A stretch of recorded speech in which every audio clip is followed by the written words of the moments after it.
We continue to preview the 2025 college football season. Our stop today is Pikeville, Kentucky, as we get to visit with the head football coach for the Pikeville Bears, Coach Corey Fipps, heading into his 5th season with the program. Coach, it was a privilege to get to visit with you last season, and I thoroughly enjoyed the visit. As a matter of fact, I'm going to put the link to that conversation in the description. If anyone wants to know more about Pikeville and the Pikeville area, I think that they could just learn a lot just from that video alone. So I'll put that link in the description.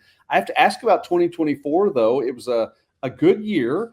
Record-wise, 500, but you make a playoff appearance, and you start off, with a record that's a bit of a struggle, come back 5-1 through the AAC and make a playoff appearance. And I have to tell you, Coach, I did pick you with respect to a very good Baker team. I did pick you in that game, but you get the win there. You make the trip to the playoffs. Tell us a little bit about last year.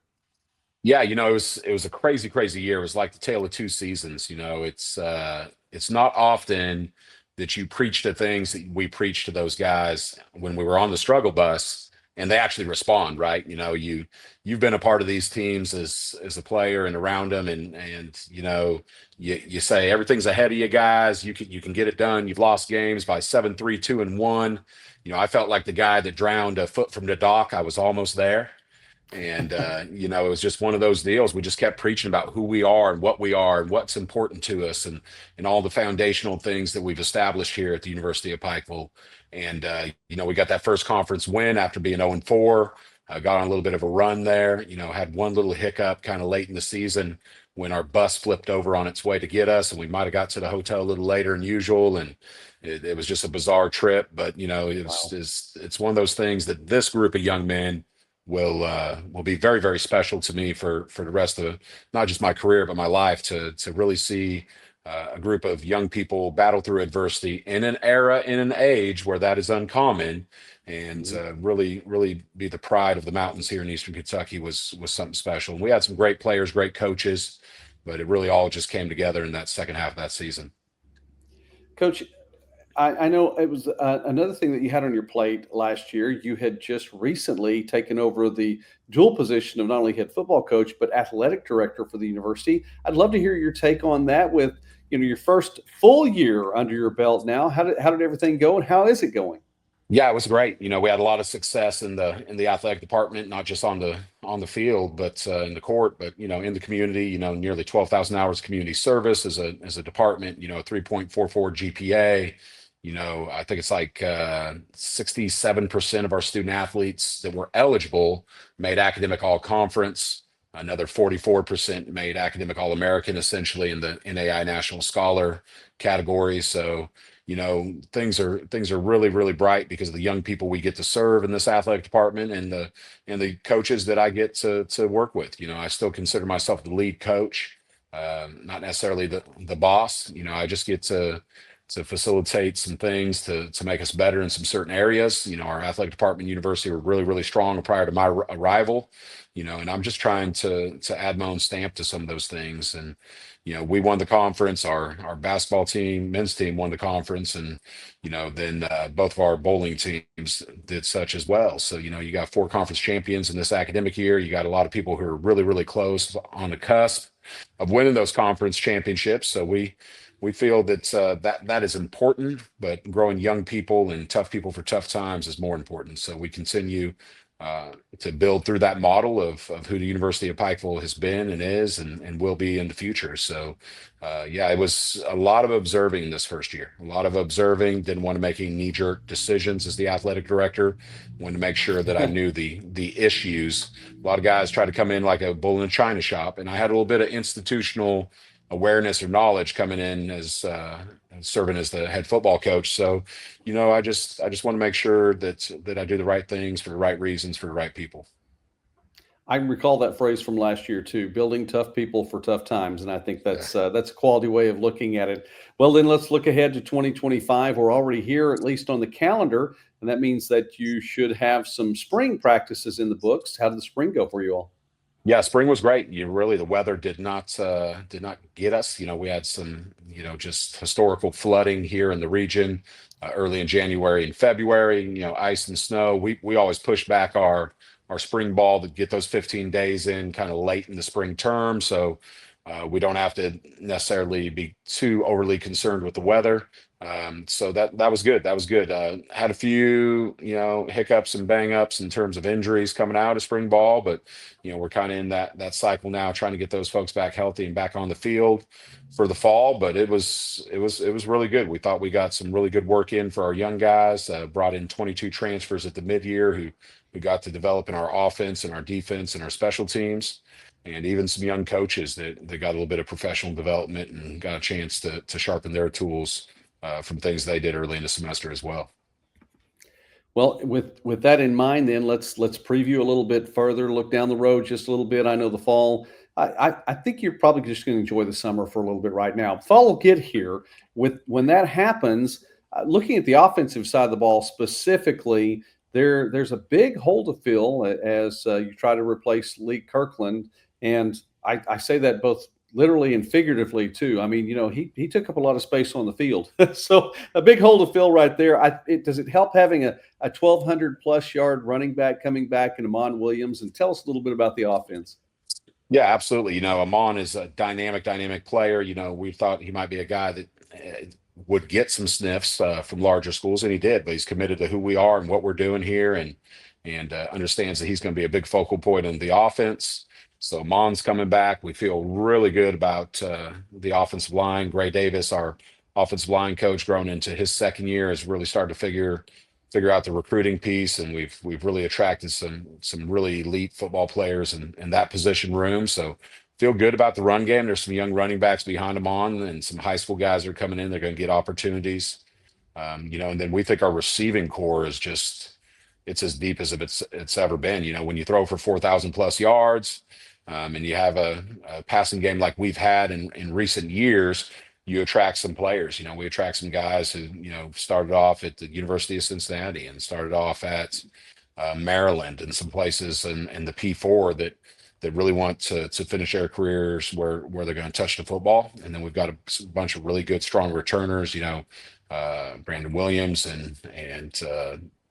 Jordan Williams and Brandon Newton on the outside coming back are two really good targets for us. Grant Scott at tight end is a really good player. Thought he was snubbed last year. Thought he was absolutely the best tight end in our league. But, I guess you can't have all the all-conference selections, so they decided to leave that one off.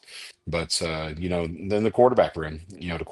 What we're looking at right now is probably a three-headed battle with some young guys behind that, kind of in that second tier. But we had a really good spring.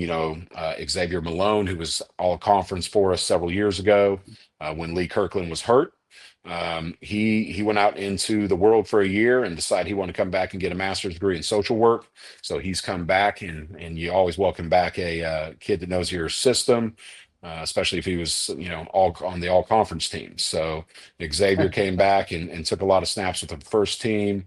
And then, Pete Zamora, who started off at Marshall, is with us in the quarterback room as well. And he's going to really, really have an opportunity to compete for that starting job. And then Alex Hatton, who was kind of our number 2 quarterback last year, who's a local Kentucky product out of Mount Sterling, Kentucky, and Montgomery County High School, is going to have a chance to compete for that starting job too. So we've got to have a quick competition in fall camp, but those 3 guys are gentlemen that we think can really get it done. We love Lee, loved what he did, but if you look at our history and this offensive system being kind of that Mike Leach, Hal Mummy air raid system, it lends itself to a smart quarterback to have some success, and not just a guy with extreme arm strength. So we think all 3 of those gentlemen I just mentioned are really, really high IQ football players who will have a chance to compete for that starting job. I have to tell you too, Coach, as a fan, that's a fun offense to watch. just to get to do that. And I am sure that quarterbacks, highly skilled quarterbacks, would want to have an opportunity to compete, to get to be a part of that too. So that sounds like it's going well. We're visiting now with Coach Corey Fipps from Pikeville here on Midwest Sportsnet, and I encourage you, please take the time, like the video, and subscribe to the channel. We certainly enjoy talking about small college sports and more throughout the Midwest and beyond. Coach, on the defensive side of the ball, Livingston, Tate, now they've expended their eligibility. I know that they used all of it, probably down to the last drop. But you're going to have obviously some holes to fill on the defensive line. From the linebacker position, though, you got a couple of quality players coming back, Bellegarde coming back, as well as Moore, and they were leading your team statistically, tackles and TFLs and more. Yeah, those two guys are really dynamite players, and have been in the program a couple of years. In addition to that, we had a transfer at linebacker last year, Trevor Carter, who is a really good player who started off at the University of Cincinnati as a full scholarship guy out of Ironton, Ohio. He's an outside backer. So those three backers right there, along with some other gentlemen who are in the program who brought in. We also brought back all conference performer from 2 years ago who led our team in tackles, and we think Levi's gonna come right back in and jump in and be great. He's a guy that thought he was gonna go do something else with his life in the military, opted to do otherwise, and asked coach, can we come back? And I said, yeah, man, there's no grudges for all conference players. So come on back to the fold, and we'll figure some things out together. So, and then, Brett Coleman at safety has been with us a long, long time, local product out of Belfry, Kentucky. Originally started as a Division I guy at Miami, Ohio. So you can see a lot of these guys are Division I bounce back type guys that end up with us.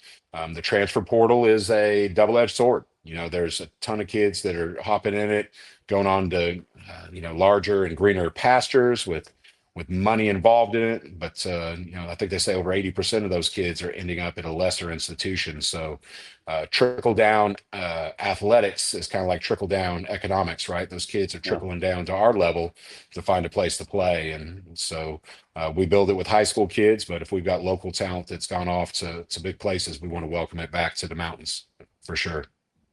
Absolutely. The math does work, by the way, in trickle down economics. I won't go too deep into that, but it does seem to work.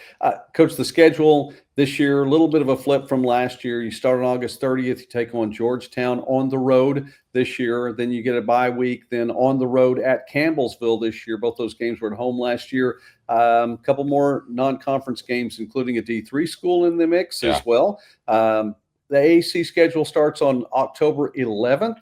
And she gets to take on the new member in the conference in Rio Grande, get to probably learn a little bit about them as they're starting their program this season. And then it closes out with a trip to Reinhardt. And that, it could be, and I'm not prognosticating on that, but it could be a look at a possible conference championship opportunity. I mean, it's been a big game in recent years. So tell us a little bit about the opening to the schedule. Yeah, it's interesting. We're just good enough. It's 6-6 conference champ, and first playoff win in school history that there were some people that didn't want to play us. So as we started to search for a schedule, I found kind of the usual suspects in the state of Kentucky, Mid-South opponents that were real familiar from our time, not just non-conference recently, but in that conference. So picking up Georgetown, who's a perennial power at this level, and Coach Perrin, their new head coach, who had served as their defense coordinator. So we get an opportunity to square off against him and his stuff at their place. So that's going to be awesome. And then Campbellsville and Coach Russell's done a great job there. And they were, I believe 8-3 last year, or might have been 9-2, and then 8-3 with the Georgetown team there. So Cumberland, Tennessee, in Lebanon, Tennessee, Tim Mathis coming up here. Coach Mathis has got a really good team that went 7-3, I believe, last year. So all three of those teams were nationally ranked at different points of the season last year. We hope to be nationally ranked going into the season, coming off of what we did. But that's a last year. Those are all last year statistics and accolades. But it'll be good to have some really quality opponents out the gate. Now the Maryville game, Maryville College from Tennessee is an interesting deal. They were, I believe, 8-3, made it to the first round of the Division III playoffs. We haven't played a institution outside the NAIA and meaning the NCAA at any level since 2019 here at UPike. So picking up that game was out of necessity. St. Andrews University in Lawrenceburg, North Carolina, closed the doors just a couple weeks ago. It's a very interesting time in higher education right now. There's about one school a week shutting down on average nationally. So there's some reasons for that, kind of like your trickle down economics comment. We'll go into that at another time, but we did have to pick up a game, so we moved some things around, picked up Maryville and Coach Ben Fox there, and really excited to play that ball club and see if our scholarship kids can outlast and outrun some non-scholarship kids there in Division III. And by no means are they slouches. They're very, very good team, very well coached, very disciplined. And then I guess we turn around, get into conference play. You did some research talking about Rio Grande instead of Rio Grande, right? Or so it's an Hey, interesting listen, deal Coach. there. It's hard on me. I have to tell you, it's hard on me. I was born in Corpus Christi. I mean, that's not Yeah, far away from that Rio Grande River, and I live in yeah, southern Oklahoma right now. So it's a struggle. I have to yeah. purposefully say Rio Grande, but go ahead. Yeah. It's me too, being kind of a West Coast guy, familiar with the Mexican influence on our way we pronounce our cities in Texas and California. I get Mhm. it. So, but I think they'll do an outstanding job starting football. Obviously those first couple years are always interesting and tough, and there's some good stories that come from that. I've been a part of some of that stuff, but I think Coach will get it going there, and then our conference schedule, with a couple in-state opponents like Kentucky Christian, who really made some strides last year, and in addition to that, you've got Union Commonwealth University. They've changed their name a little bit here in the state. New coach, their defense coordinator slid over there to Coach Boston to be the head coach. So it'll be a little bit different look there than the previous few years. And then we play Point for homecoming here, which was a game we lost last year. They Mhm. just made on a field goal, and they just made a transition head coach as well.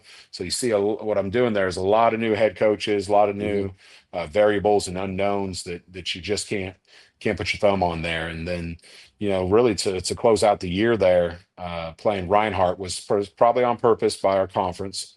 You Yeah. know, uh, so we played essentially the de facto conference championship game last year, the first game of league play, okay, of conference play, and now it's going to be the last for the next 2 years. So we are excited about that. We lost in double overtime to Reinhardt 2 years ago down at their place, and we had a good win last year. So obviously we can be competitive with those guys and hope to continue that streak as someone in our league is attempting to get that automatic bid to the national playoffs. It was a real situation last season, especially those last 3 weeks when Point got the win over you all. That just everything was in a bit of a flux there, and it surely kept a lot of eyes nationally to the Yeah. Appalachian and watching what you all were doing. So it definitely it was interesting in the month of November. So I got a little criticism. We're playing St. Andrews last game of the year. We got this All-American quarterback, and he's meant so much to us. And just because they were not what they wanted to be on the field, I thought very unfair to take our seniors off the field because at this point we're not going to the playoffs, right? Just ain't happening in our minds. And so we get out there, and people look at me and they say, "Hey, now Kirkland." He's close to some national records, 11 touchdown passes in this game and single game record and passing yards in the game. And they said, matter of fact, there's this kid and back in 2011 and I said at Faulkner University, his name's Josh Hollingsworth. He's mine too. We're breaking his record. And so it was kind of a cool moment to get to break Josh's record. But I just said, listen, if Lee can do it throwing bubble screens and they're not going to tackle anybody, then we'll go ahead and let him break these records. So, I don't know if that was the right thing to do, but at some point in that game, I get tackled by my daughter, and I get tackled by the guys, and they're like, "Coach, you're in, we're good, you're good." And Dewey Lusk at Bluefield had a field goal to end the game to beat Point and send us to the playoffs, so we didn't have to talk about tiebreakers. So very, very interesting day. It'll live in my memories for forever. I've got a great picture on the wall here of me and my daughter embracing that made the paper there when we knew that moment. It's her 16th birthday today, by the way. Happy Uh, birthday.